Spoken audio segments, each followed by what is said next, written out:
you don't fix that, if you don't heal that within yourself and you don't change that response, you are absolutely solidifying your future of either the relationship falling apart or it being completely unhappy. Now, to your point, it does take two. I tell so many people this. I'm like, I literally think like most relationships start as trauma bonds. Because like we're wound mates. We are literally attracted to people who will reveal wounds within us that aren't healed, that we didn't even know until we're with them. Now, the question is what you just said, is like, can you both grow together and grow separately? Can you be committed to, hey, I'm going to be the best version of myself and do whatever that takes for you? And can you do the same? And that's the difference between people who will live a life together and thrive versus the trauma bond that will just collapse, right? Yeah. It ends up at the same outcome they've already lived many times before. I was talking to a client recently. One of my favorite examples is that she and her husband could not talk about money. And she called me out of the blue and she was like, I have to get on the phone with you because I cannot have one more fight with my husband about money. And I was like, cool. So we get on the phone and she goes in this big long thing and I'm like, so it's only money? She goes, mainly, but I just, we've got to figure this out. And I was like, okay. I was like, well, how do you feel about conflict? And so immediately, like, we zone in on, like, that's the symptom. The money argument is this is how marriage and relationships work. You have a bigger issue that you are assigning a symptom, right? Like, you're just zeroing in on the symptom. And so I was like, so how do you feel about conflict? Well, she's like, absolutely horrible. Like, I can't stand it. I try to avoid it. I try to run from it at all cost. Like, I hate it. I'm like, okay. So then I asked her, I go like, well, think about your childhood. When was the last time, like, you remember, like, the earliest memory you have of experiencing childhood, like, conflict within the home? Like, what did that look like? And immediately she's like, yeah, I don't really recall conflict in the house. And I was like, all right, well, think about it some more. Like, you just got to dig on it, right? And I was like, think like sister, aunt, like uncle, like just whatever comes up. Because our minds they're not accidental, right? It'll, like, what needs to be brought up will be brought up. And so she stopped, like, dead in her tracks and was like, oh, I actually do remember. And I was like, okay. She goes, the only conflict I ever really remember experiencing was my mom and my dad, and they had this huge fight, and then my dad left and never came back.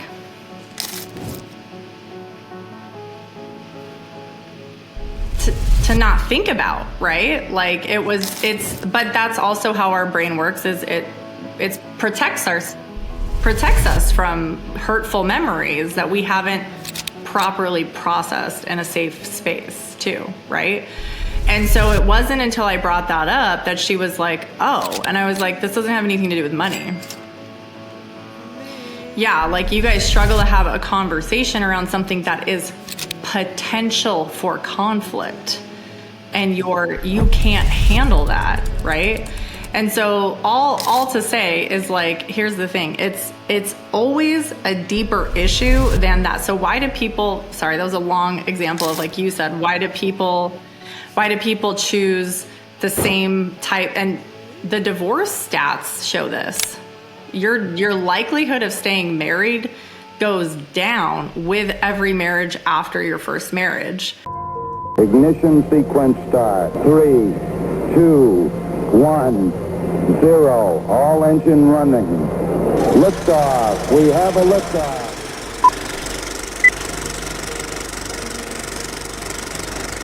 Today I'm here hoping to be able to interview Joey Wilder. He is the creator, inventor, founder, you name it. We have Joey Wilder, first time coming on the show. But at that moment, I had a choice to make. I either hit this while it's hot, while people are hyped up about it, or kind of let it simmer out. And I've been told by many great mentors that it's all about the timing of things. Welcome back to another episode on the Joey Wilder podcast. Today, I am joined by Katie May, and she's been helping high-achieving women create and experience the intimacy that they truly desire in their relationships since 2020. And through her work, she's guided countless women in bridging the gap between wanting deep connection and actually living by it. And this happens by shifting the way they see themselves, their worth, their role in love. And Katie's approach combines the sharp self-awareness with practical emotional tools so her clients stop chasing relationships and start naturally attracting the right kind of love. Katie, I appreciate you taking time to join me today. I'm so excited we're able to connect. Yeah, thanks for having me. I'm excited. I know it's been like over a year since you were on mine. I can't remember. Yeah, I believe I did. There was a lot happening in my life at the time, and it was exciting to connect and do that podcast. I believe they enjoyed it. I got some cool messages. But I'm grateful for you to join me. Yeah. And I'll just kind of set a frame for anyone listening. Although this is the space that Katie works in, she's also an amazing mom from what I've gathered. And in that, she has perspective from both ends. And today we're actually connecting over a post that Katie had put up. I just straight up messaged you and I said, we have to do a podcast over this. And really, there's going to be 4 points to today. But I just want to kind of pre-frame anyone that's listening to this. And today we're going to talk about why your dream partner isn't choosing you. And it really isn't about them at all. And we'll dive into why your mindset might be kind of turning them away. And I would love to just hear your thoughts about this, because I know you had shared that post. So I want to give you the floor and just kind of hear what you have to share about that. Oh man, there's so much to this. The very succinct way to say this is so my clients are high achieving women, and their primary issue is that they're dissatisfied in their relationships, whether that be their marriage, mostly their marriages. They are in a relationship that they don't necessarily want to break off, but they also recognize that if it keeps going this way, it's not going to work, right? It's not really what they want. And so I'm a huge fan of attachment style work. And I have all my clients take this really quick quiz that helps you identify what attachment style you are. And this all plays into a role of how we actually attract and are attracted to people who will help us redo our past. Even if it's something we consciously don't want. So if that's the short of it. That is like the psychology behind it is psychology calls it like homeostasis, right? It's like our brain is constantly trying to stick with the same, even if we consciously are like, no, I don't want that. Mm-hmm. Yeah. We'll relearn the same lesson time and time again. Mm-hmm. I like to phrase this, and I appreciate you sharing that. I like to share it with men in the sense of how many times will you date the same woman in a different body? Yep. And most people won't rationalize that. And why do you think that is? Like on your side, I'm curious.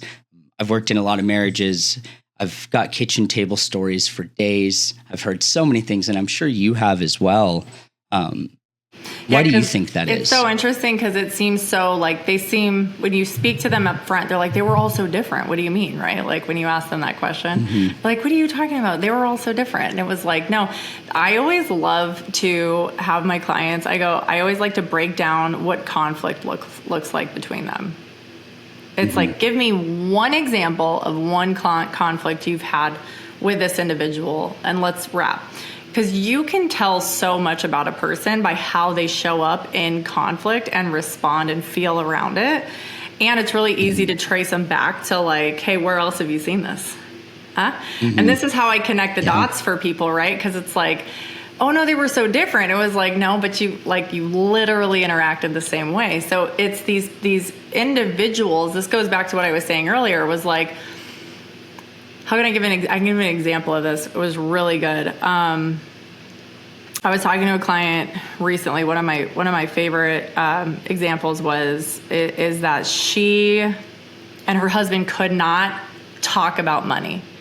And she called me out of the blue and she was like, I have to get on the phone with you because I cannot have one more fight with my husband about money.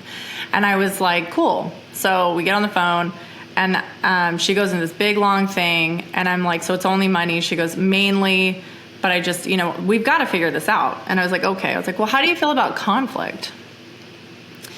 And so immediately, like, we zone in on, like, that's the symptom. The money argument is this is how marriage and relationships work. You have a bigger issue that you are assigning a symptom, right? Like, you're just zeroing in on the symptom. And so I was like, so how do you feel about conflict? Well, she's like, absolutely horrible. Like, I can't stand it. I try to avoid it. I try to run from it at all cost. Like, I hate it. I'm like, okay.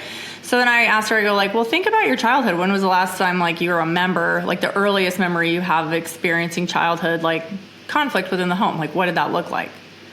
And immediately she's like, yeah, I don't really recall conflict in the house. And I was like, all right, well, think about it some more. Like, you just got to dig on it, right? And I was like, think, like, sister, aunt, like, uncle, like, just whatever comes up. Because our minds they're not accidental, right? It'll, like, what needs to be brought up will be brought up.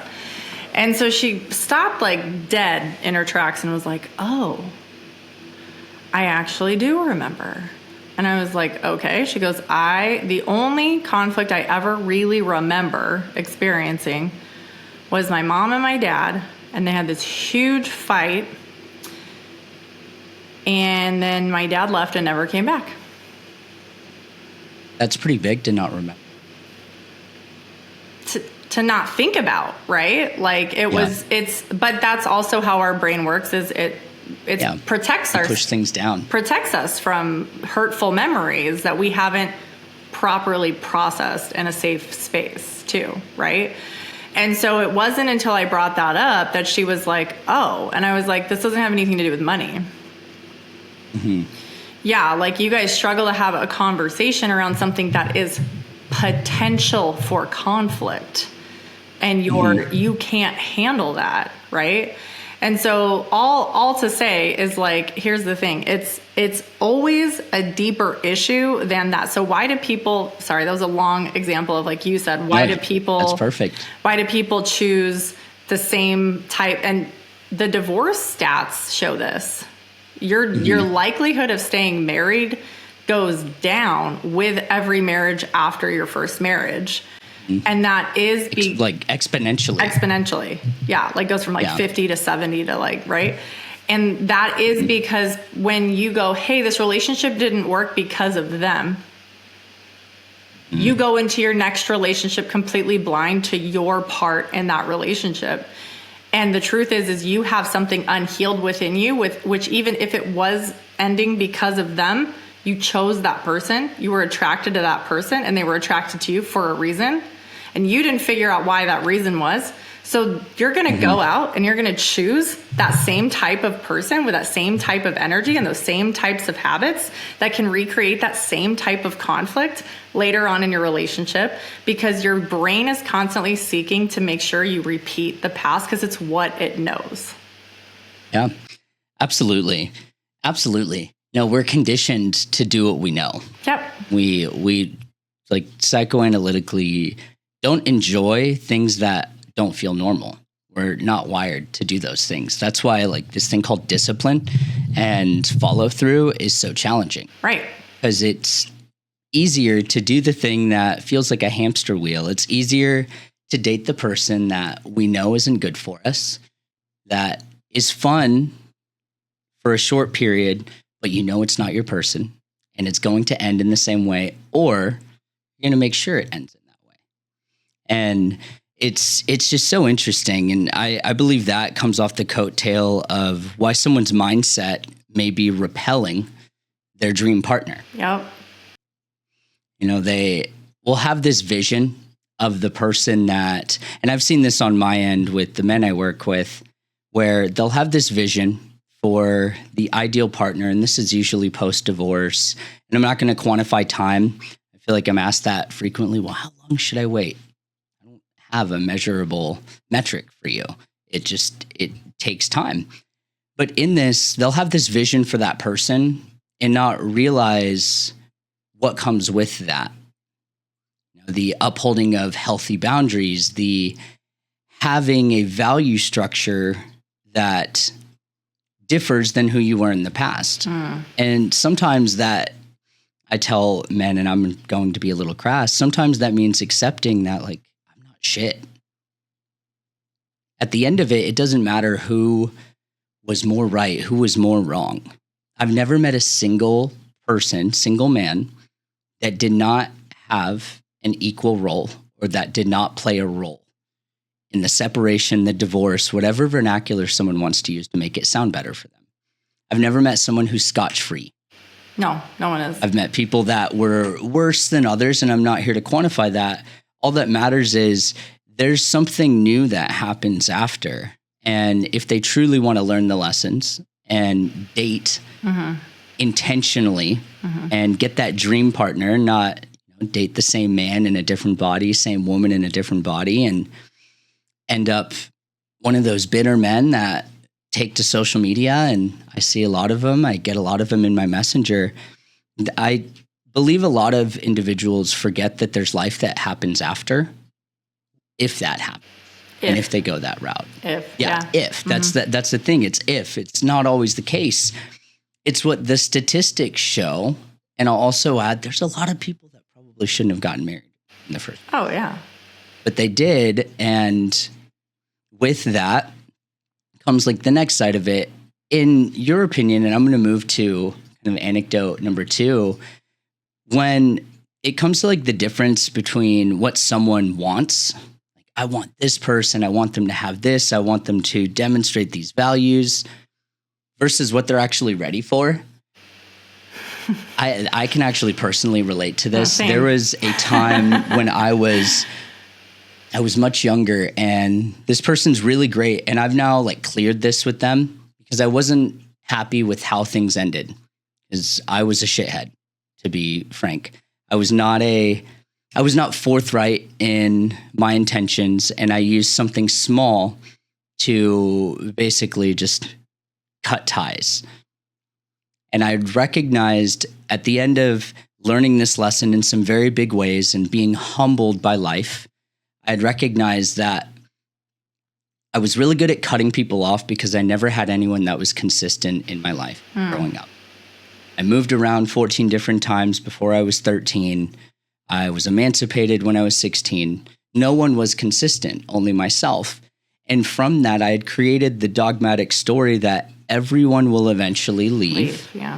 And I can't get hurt if I do it first. Yeah. So I was never fully exposing myself and never fully all in. And there were some people that I had hurt. And finally, after having life humble me and eating a big dose of that, and God revealing to me that the part of me worth anything is the part of him in me, and that there's a covenant that this book called the Bible actually does a really good job depicting.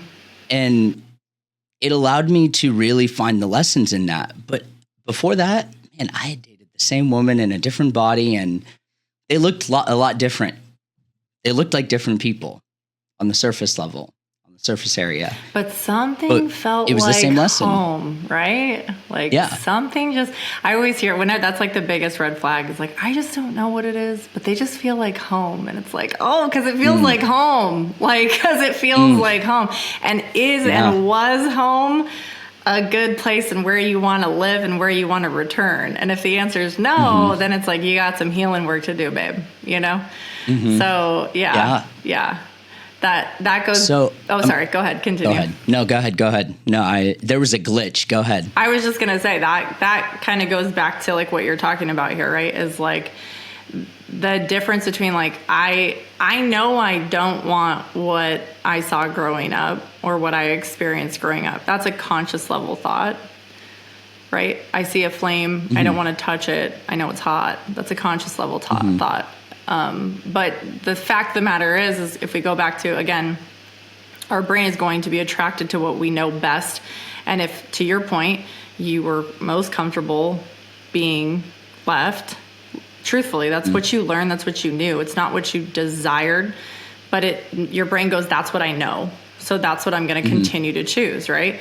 In my case, I didn't grow up with a emotionally safe man at all in my life. I never knew what I was going to get from my dad. And look, outward looking in, I want to say this because this is so important I can't tell you how many people say this, is like, I grew up thinking I didn't even have the right to go to therapy because I had such a good childhood. I had my parents, white middle-class family who grew up in Arizona, and I had an older brother who bullied me, but who didn't get bullied by their older brother, right? Okay, big whoop, right? And it was and then I married the first guy who showed me any kind of love and attention right out of high school, right? And he felt so different from my dad and my brother. I was certain I was choosing somebody completely different than who. I'm not going to do that whole, marry your dad situation. Yeah, some people do. But what I chose was another emotionally unavailable man.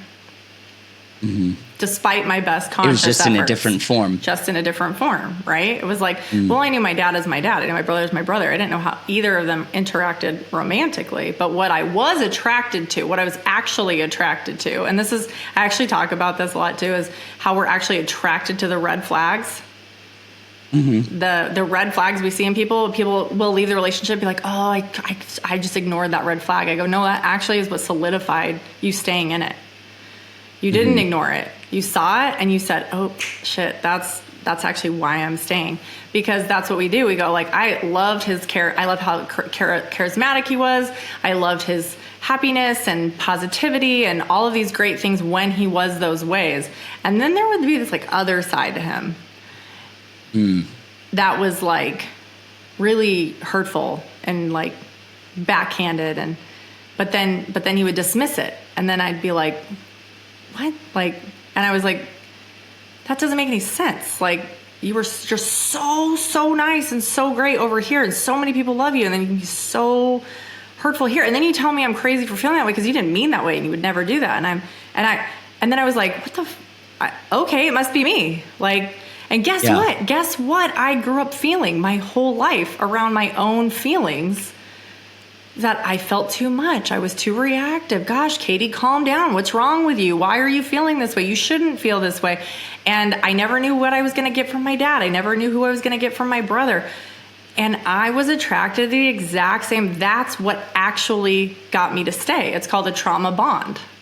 And so the difference between you actually wanting this healthy, wonderful human being, I wouldn't even have been attracted to somebody like that. I would have been bored by them. I would have immediately been like, he's too nice. I don't like that.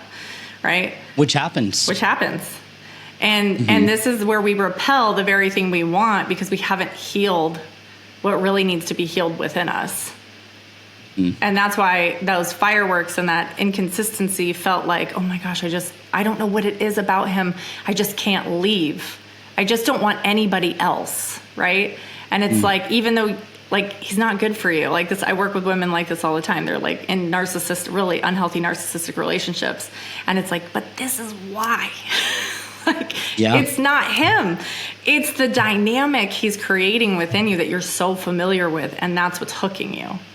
So you're not going to accept that wonderful vision board man or woman you have sitting there because you're not even going to, at the end of the day, be fully attracted to that person if you don't heal that wound within you first. Mm-hmm. So good. And I completely agree. I mean, I've heard all kinds of things on my side. I've heard both sides. I was sharing with someone recently, I have lots of women that message me on different platforms, whether it's on YouTube, they'll comment, or on Facebook. And I get asked the question, what does it mean when he does this?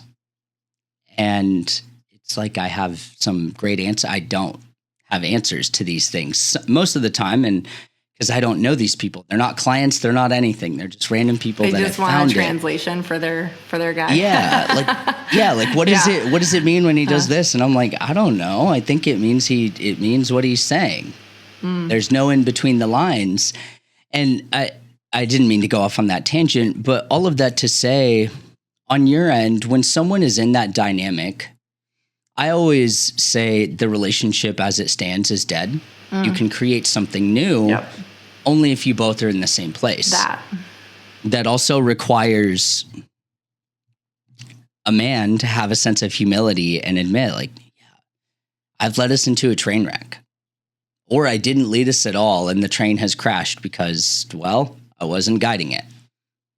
Either way, it's choosing to get off the train and get on the train that's going the opposite direction in a new direction and hope that you both are on that journey together. And it's not to say that there's no repentance and apology and ownership. All of that comes along with that. But on your side, what's usually the first step that you would give to someone when they're stuck in that dogma of what they want versus what they're actually ready for? Oh, I mean, that's literally like every day. That's literally every client I work with. And it was me too, right? From This Is Why I Help Who I Help is, and this is why it's so funny, because from the outside looking in, everyone's like, why don't they just leave? You know, like they just need to leave. Not that easy. And it's the reason, this is why it's so hard, because we've already invested a tremendous amount of time into this person and into this relationship, right? And maybe you have kids, maybe, like, there's so many layers to why people stay. For me, it was like also biblical. I didn't even believe in divorce, right? It was like, you just don't get divorced. I have a lot of women who come to me with that too. And here's the other part of it, is because when I get somebody just fresh into into my space and I'm just learning about their situation, almost every guy sounds like a narcissist from their perspective. And so, and there's sometimes I can be like, okay, I know what I'm dealing with here, like right from the start. But I always want to give myself, I want to hope I'm wrong. Like, I hope I'm wrong about this guy. And so right off the bat, my first thing is to say, I tell them, your marriage is none of your business. Right now, you need to surrender your marriage, because you don't have any control over whether that works or it doesn't at all. You only have influence because you aren't going to nag him into actually doing anything therapeutically worth his time or yours. You're not going to complain to him or criticize him anymore. It's not going to change anything for you guys. You've all done this with the best of intentions because you're terrified your marriage is falling apart. And if it continues, you're right, it will, most likely, or you will live in a very unhappy space for a very long time. So I immediately am just like, how do you show up in ways that you, looking on the outside, looking at yourself, if you were like a fly on the wall watching you respond in a space of your marriage, in the space of your conflict, how do you show up that you're not proud of? What's a piece of you that comes out that you're like, where does that even come from? I don't even like that about myself. And that's where we've got to start.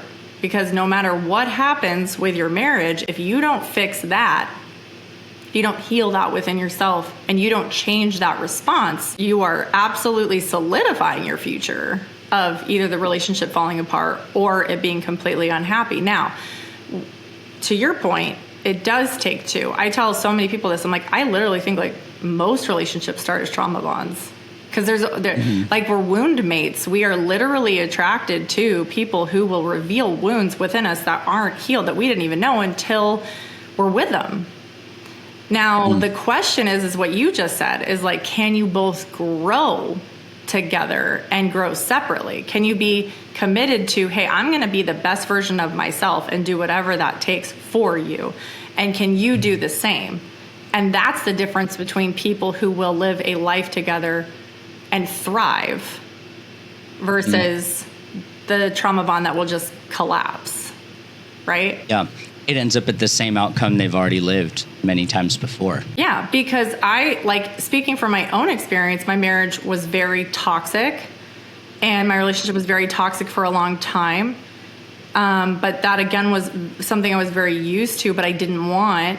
And then I actually wanted it to be my fault so I could fix it. And we kept going to marriage therapists that were like, well, he needs to, and then he wouldn't. And then I'd be like, but what about me? And so like for the first time I sat down next to my own personal therapist about me, we had separated, and I was like, the shit's gonna sink or it's gonna sail, right? Like, Yeah.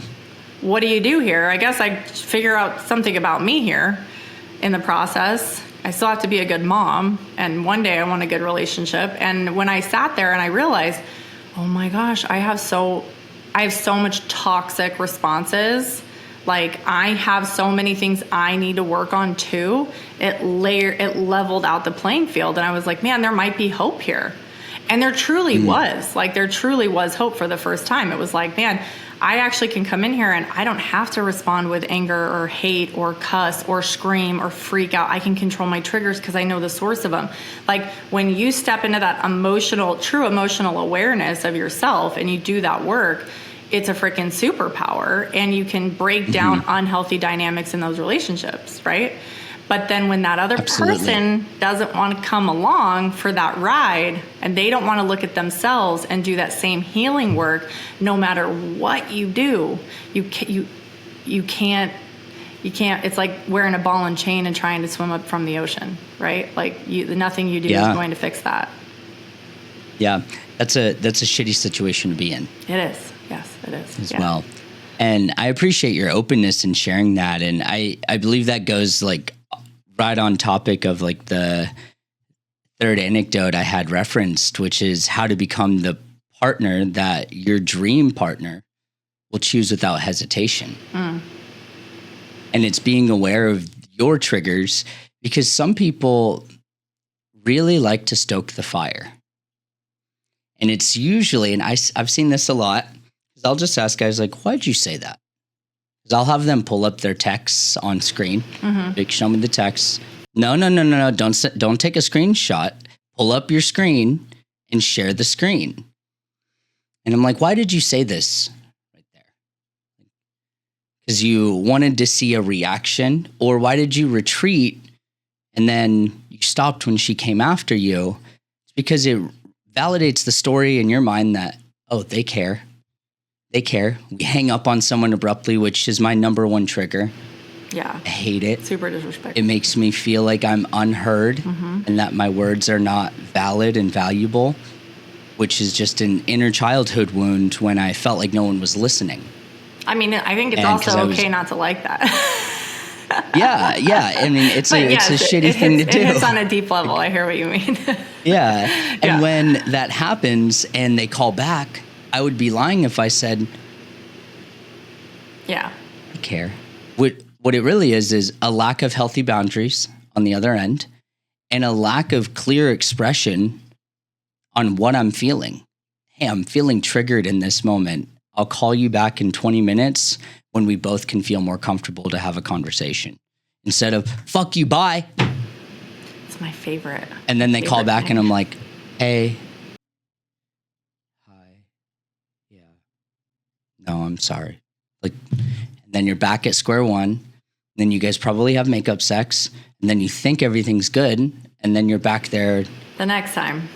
It depends. It depends on, like, I'd say these tiers. Yeah. I was like, if you're on tier 4, it's about 48 hours before you're back there. If you're in your home still, it really depends on how stressful your life is. But I existed in that for so long because I learned that from my parents. Get into an argument with one of them, and one was really good with words and the other was really great at silent treatment and retreating. And like for days say nothing. And I was just like, all right, I can do this better. And so then I would ignore them. I got really good at doing that. And eventually I had to take a look in the mirror and recognize these aren't behaviors that I took on out of choice. These are behaviors I took on out of modeling around me. Because when I went to live with my grandma, and I was a really young teenager then, there was one moment where I had a poor reaction, and she was a very proper woman and very classy. And she did one thing. She turned and smacked me and she said, "Don't you ever raise your voice at me again. Go sit down at the table and don't do anything. And I had never had my grandma do that to me ever. And I thought, like, in my mind, I thought she's going to kill me. She's going to, like, wow. I don't know why. I was like, she's going to kill me right now. But it corrected me, because then she came down and sat at the table and gave me grace, but also correction in that, and asked me why I did that. And I said, I don't know. And she said, no, why did you do that? Where did you learn to do that? Because you learned it somewhere, and I want to know, because there's another way that you can do it, and I want to show you. But I need to know. And 12 years old, sitting at her dinner table, I thought like my cheek was going to bruise or something too, because I'd never been hit by my grandma. But that correction put me on a different direction, because it showed me that there's a different way of doing things than what I was shown. Now, that's not to say I didn't watch my grandma pull a handgun out of her glove box once upon a time too. That's why I called her Grambo. But in that, I saw that at a young age, and I always started to ask questions that I believe many people wait until they're in the pitfall of pain to finally start asking. And sometimes, and most of the time for men, that's what it takes, fortunately, which I believe that's why, and I'm moving to the point number one, is why most people land in that phase of they start chasing instead of attracting. And they just have this sense of validation. You know, it's the men that get caught up in the, oh, I'm just going to go have fun. Don't do that. Don't do that. You won't be proud of it later on. And maybe sometimes the feeling like they need to convince someone to constantly choose. Like constantly doing things that, I mean, yeah, it's cute to bring flowers home every day, but it seems like a means to an end there.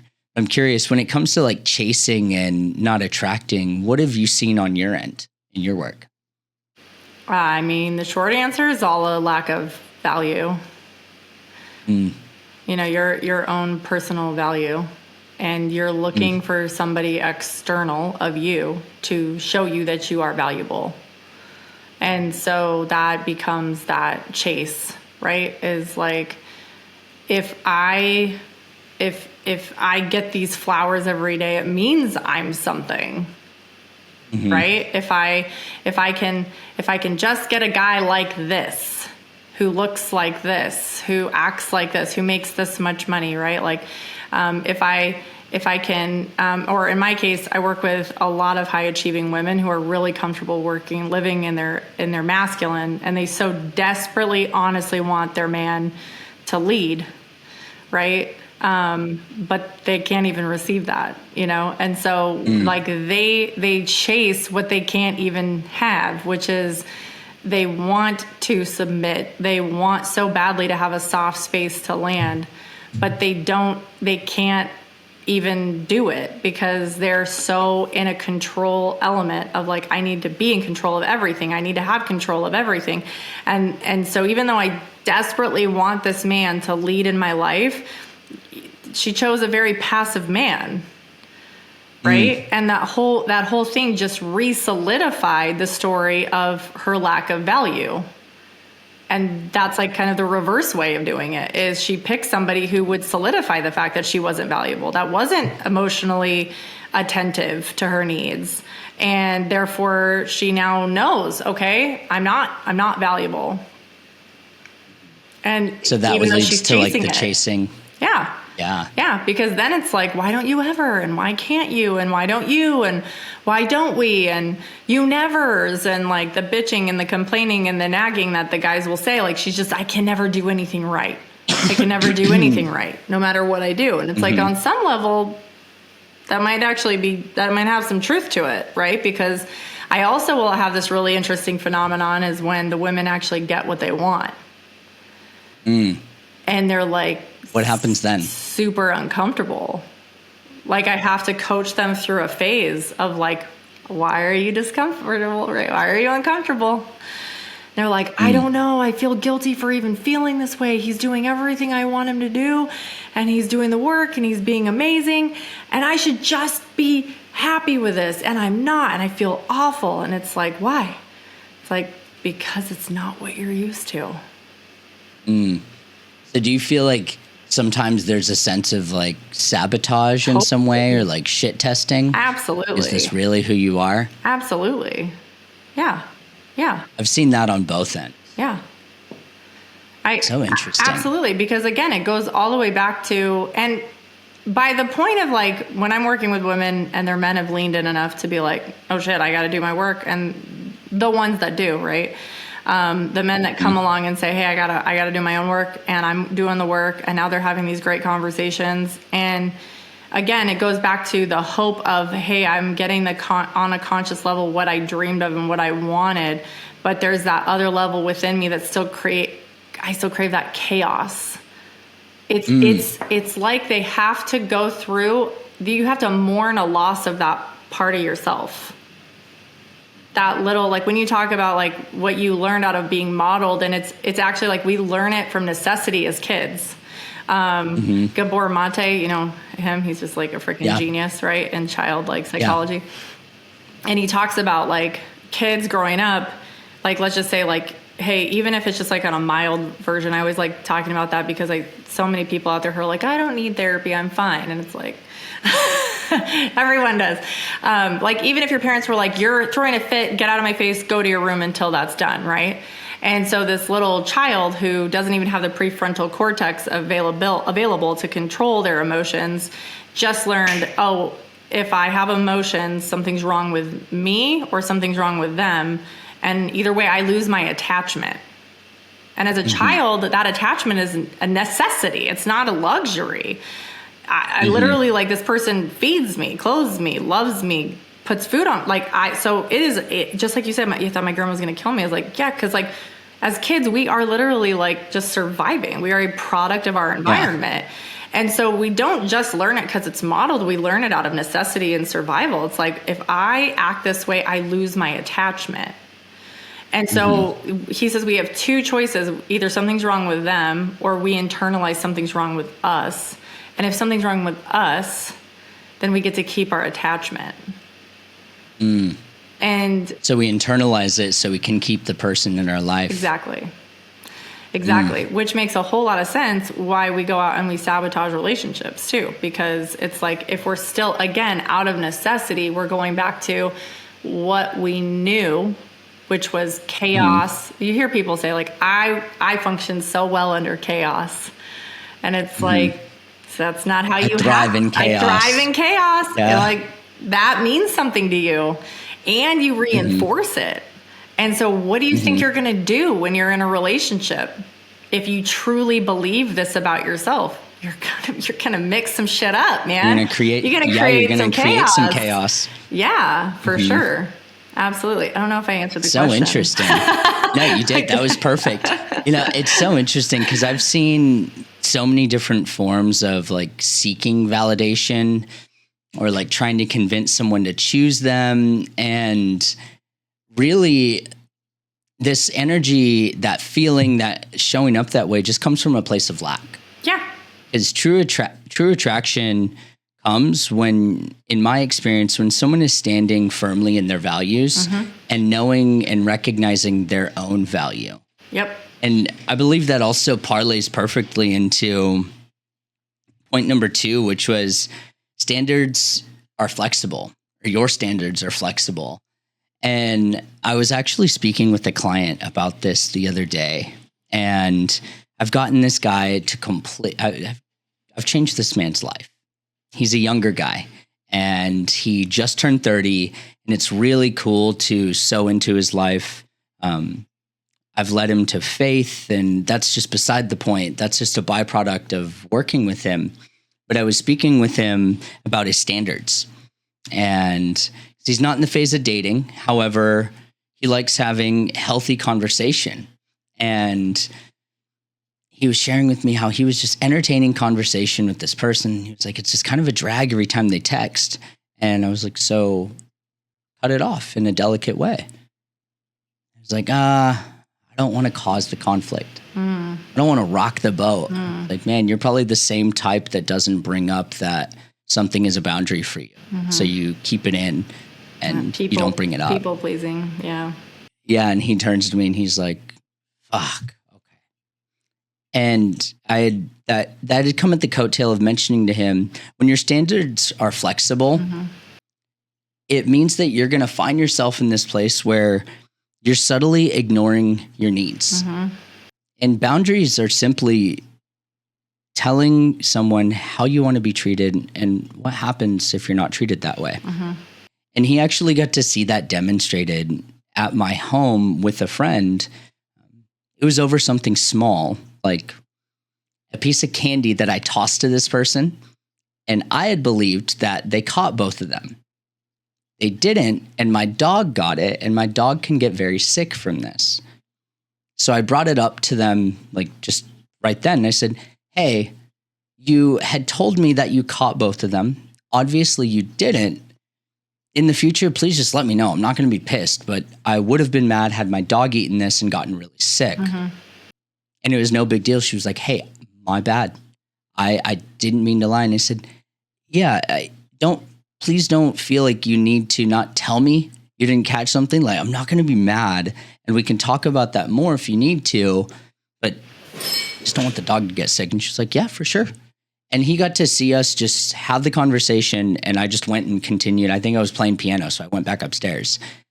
And he was like, you guys didn't sit there and hash it out. It wasn't like, well, I didn't mean. And he was like, I got to see that modeled.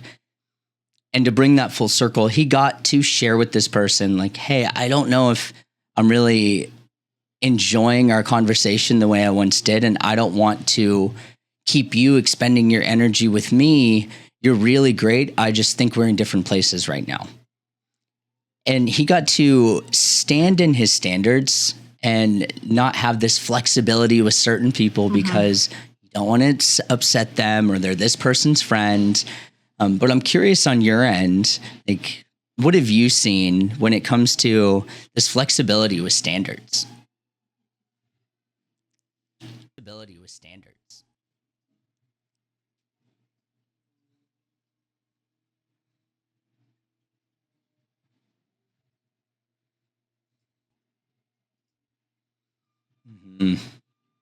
Flexibility with standards.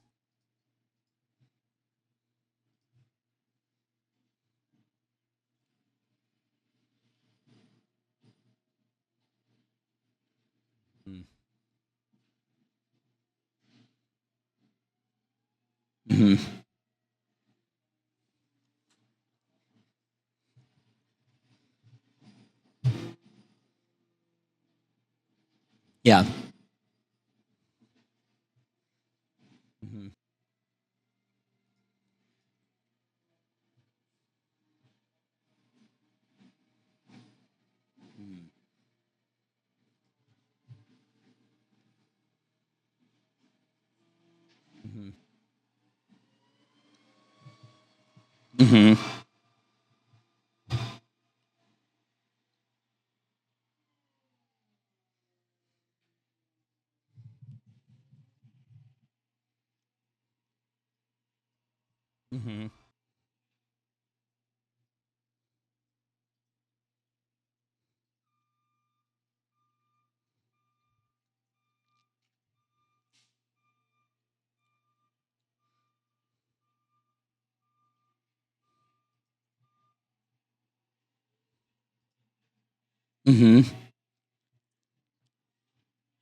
Yeah. Yeah. Yeah.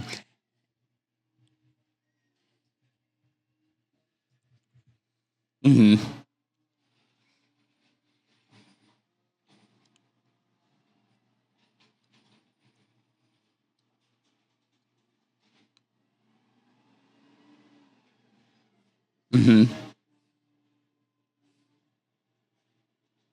Mm-hmm.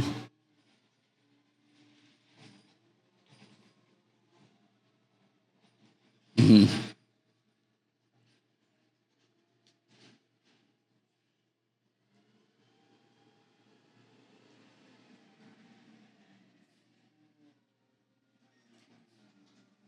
Mm-hmm.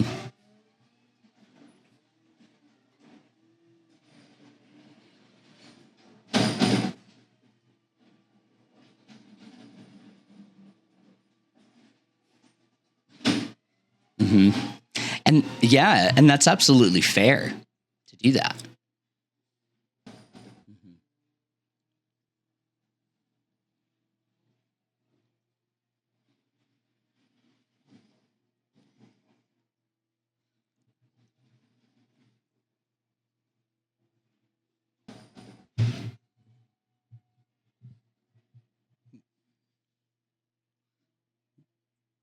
Yeah. Mm-hmm.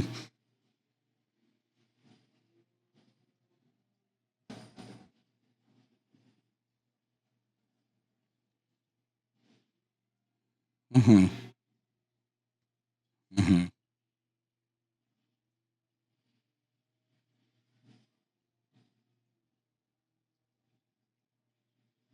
Mm-hmm. Yeah. Yeah. It lets them like correct right then. Mm-hmm. Yeah. So good. I love that. And it's so interesting how when we don't correct or when we don't stand in our standards, we really just end back up at the same place, trying to refine the parts of ourselves that we lost from trying to please that person or be this person. So interesting. Yep. So interesting. And we all Love have it. all have different motives for doing it, right? It's like were you just trying to avoid a conflict, or people pleasing takes so much work. Like that's the funny part about it is like you're literally doing it to avoid the work, which is like having a tough conversation, rocking the boat, if you will, right? But in all reality, it's like it creates so much more suffering because you literally abandon what you yourself need at the expense of this other person's behavior. And then they're just going to repeat it. And then the relationship's going to be damaged. And, you know, like some relationships can actually be salvaged if you actually gave it a fighting chance and was willing to engage in a tough conversation and get uncomfortable, right? But it took all that some people work. just don't want that. No. Yeah. Oh, we definitely want it. We just not everybody's willing. It's like, right. It's like everybody wants like millions of dollars, but are you willing to do what you got to do to get it? Right. It's like same with relationships. You want this deep, everybody wants a deep, meaningful, intimate relationship to be fully seen, to be fully known and fully accepted. That's at our core, the way God designed us. Right. And it's like when we deny that for ourselves by like not being willing to do the hard work, by not be willing to look at ourselves and say like, what am I missing? What do I need healing from? That's the growth. That's the whole journey. You sign up for that. And it's a hard journey. It's not easy, but it's so worth it, you know? Absolutely. Yeah. And it's not a one and done thing. No. I have met so many individuals that will tell me, "Oh, I did this thing and this thing. I'm good." Yeah. And I believe it leads perfectly into the next point, which is like many people want intimacy without being seen.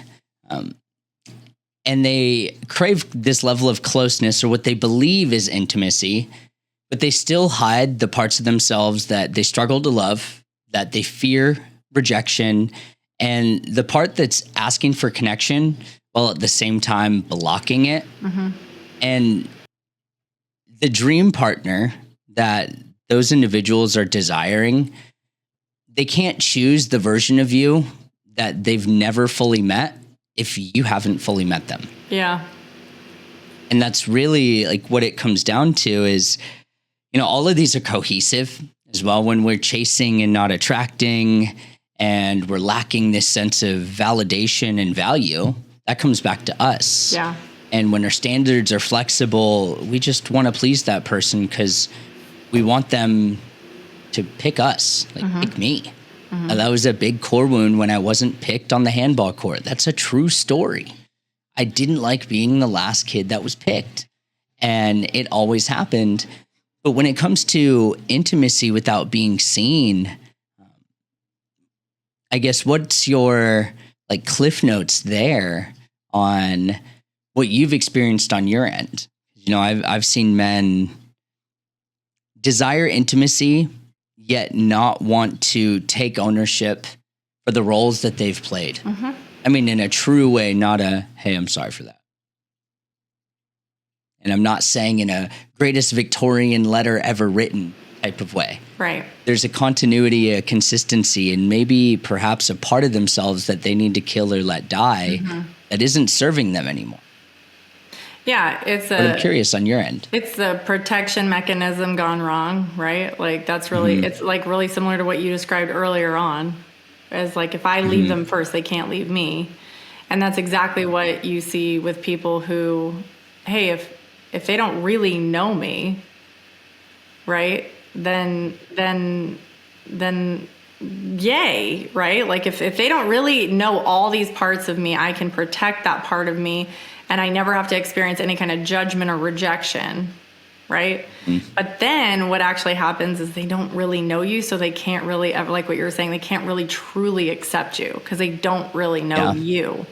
So by trying to protect this version of yourself, by becoming a different version of yourself, not including all of the good, the bad, and the ugly, and exposing that vulnerability, there is no intimacy without vulnerability, period. It's the riskiest thing you'll ever do. This is why love is so painful, right? And can be so painful. And it's also why the person, whoever you do choose and chooses you, that's also why they can trigger you more than anyone else in the world, because they do have access to you and they know you on different levels that people that aren't living with you do, right? So, in short, it's like it's not possible to have the connection that you truly desire to have without actually first allowing yourself the forgiveness for your own flaws. At the heart of it, it all comes down to your own shame. Women I work with are so mean to themselves. Like they're so mean to themselves. And then it's like, we talk about this, how actually women really, really do struggle to be empathetic to their men, like a lot. Very much so. They can be empathetic to their kids all day long, but they really struggle to be empathetic to their men. And like, well, why is that? Well, it's because they are so mean to themselves. I'm sick and I'm up and I'm still cooking and I'm still cleaning and I'm still running my business, and he's sick and he's at the man flu. He's in there laying down, nothing, and I still have to get everything done. I'm like, well, why do you do that? Why don't you go and lay down and rest? Well, because I can't. Why can't you? Well, because then nothing will get done. It's like, says who? And who created that rule? What happens if it doesn't get done right now? Right? Who created that rule for you? Well, and then it spirals all the way down into like this deep wound of my value is completely predicated upon the status of my home as a woman, right? And this martyrdom that runs so deep within me that it all has to be a struggle and hard, and I'm so much in it, and everything has to rely on me for me to feel valuable, right? And then it all just circles back to being like this hateful bitch to your husband because you're so mean to yourself. You give yourself no grace. You give yourself no peace. And so why should he deserve any of it? Well, how about you just try giving yourself that? Yeah. And then maybe he gets some too in the process. We can't give to others what we don't give to ourselves first. And so if you're mean or if you're judgmental or if you're hurting, if you're trying to hide your part of yourself, it's because you're already ashamed of it yourself. So you need to offer yourself that forgiveness. No one can say something to you and offend you if it's not on some level that something you believe about yourself and judge yourself for. If somebody comes to you and goes, wow, Joey, your hair is really stupid. And you're like, I really like my hair. Like, thanks. Like, I'd be like, sick, man. Cool. Like, I'd probably roast them back though. Right. But it's like, it's not going to hit you at the core, but it's like, Yeah. if you like walk out of a barbershop and you got this this haircut that you're really pissed about, right? And you already feel self-conscious about, and somebody says something, it's going to be a completely different reaction. Just like the dishes example, right? It's like, that was a live example, and I can't tell you how many couples fight about the dishes. That's such a common one. Oh, I can validate that and the trash being taken out. And the trash. The dishes and the trash. Yeah, like not pushing it down. Don't be a trash pusher downer. Just take it out and put a new bag in it. It has nothing to do and with the trash. bag rips and there's so many deeper things, and there's so much goodness in this. You know, I really enjoy everything you have to share about this, and it perfectly parlays into everything that we were speaking about today. When people are building this life around being chosen, they want intimacy without being seen. They're flexible with their standards and chasing, not attracting. When we're showing up this way, it makes it almost and pretty much impossible for their dream partner to choose them. Yeah. And that's realistically why their dream partner would never choose them. I do have 2 reflection questions before I'm going to have you share any closing thoughts. And this is more so on the coattail of those that want intimacy without being seen. I like to ask people, if your dream partner walked in and you were already with them and they asked you, what's one thing about you that no one knows? What would you hesitate to share with them? If your dream partner walked in and they asked you, what's something that no one knows? What's something that you would hesitate to share with them? That's the part of you that you're potentially ashamed of and don't want to be seen. And for building a life around being chosen and those that are chasing, if your dream partner walked in tomorrow and asked you, what lights you up? Could you answer it without mentioning them? If you can't, then you're probably stuck in this dogma of chasing instead of attracting. Those are good questions. They're powerful questions that I've given people. And there's many, I guess, ultimatum-based questions that I like to give to individuals to kind of status check themselves. Like, what's the thing I hesitate to share? And there's so many things that come to mind. Those are the things that I'm most ashamed of, that I'm constantly working on and trying to heal. And it's a journey. But I like to ask myself these questions, and I've been able to work in hundreds and hundreds of marriages, and I've heard the answers to, if I could go back, this is what I could change. And Katie, you said it a lot, and it's never about the dishes and the groceries. It's never about the little things, but those small details are part of the bigger picture in the end of it. And it really just goes to show this best version of yourself that your dream partner would choose, and becoming that starts with this level of self-respect and clear standards. They don't have to be these extensive, I need this, and this. Yeah. But it also comes at the coattail of deep vulnerability and love for yourself. I believe it's fundamentally flawed and selfish that we love someone else if we don't even love ourselves. Yeah, you can't really love someone else if you don't love yourself. Yeah. Bible Any closing says, thoughts? Love them as you love yourself. If you don't love yourself, how are you going to do with other people? You know? Yeah. But we have so many people out there that do, and it's really almost as if we love them enough, and they love me back, then I can love myself. Yeah. It's the same people that say, I'll be happy when I have $100,000. I'll be happy when I have a house to live in. I'll be happy when. No, you won't. You'll just raise the bar to the next thing and get on the other side of the last thing you said you would be X thing from. Katie, I love today's conversation. Where can we find you? And what's something that you would share with a woman or a man who is on the fringe and feels like giving up? It feels like giving up, like on themselves, feels like giving up just on the marriage. The marriage. Yeah. Yeah. And where can people find you after that? I would say that this is what I tell people this all the time, because my marriage did not end successfully. I did get divorced. But I have no regrets. And I can say this honestly because I never gave up on myself in the marriage.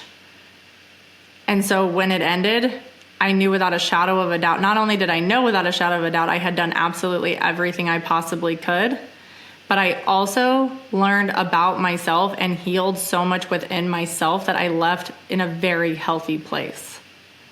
And so I would say that if you're on I never tell women to leave, right? I mean, if they're obviously in a dangerous situation, yes. But like when they come to me on this whole, like, I just can't do this anymore, Katie.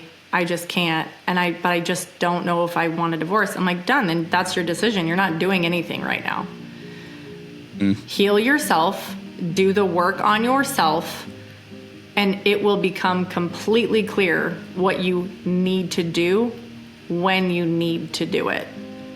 And it won't be a matter of should I stay or should I go? The answer is, have you done everything you possibly can, and have you worked on yourself? And if you can't answer that, then get working on yourself first. And then you will get clear on what you need to do. And pray. And always pray. Like I would never be where I was today or have the level of wisdom or the ability to help women like I do without turning to God in the midst of all of this and wondering, like, why am I going through all of this? Like, what can I learn from this? It's never a waste of time. It's not. As long as you're learning from it. If you're staying and you're doing the same shit over and over again, then yeah, you're wasting your time. If you're making progress within the relationship with yourself and you're using it as a self-development growth tool, get working. Stop hiding. Stop trying to stay away from the discomfort. No new relationship's going to fix this. That's what I would say. Yeah, no new relationship and no Band-Aid, baby. No Band-Aid. It's sad. I mean, I love children and they're a gift, but some people will utilize that to try and save the relationship. Oh gosh, yeah, no, that is the worst. It just makes it more challenging. Yeah. So Katie, where can people find you? I'm so excited to get this out, and I appreciate you sharing your time, your wisdom, your thoughts, and everything. Where can we get in touch with you and find you? So you can find me on Facebook. I'm Katie Mae, Katie, and then Mae. So you can find me there. Awesome. I have a free Facebook community called Intimacy Revolution. And you can also find me on Instagram, same handle, either Katie Mae or Intimacy_Revolution. And I'm on TikTok as well.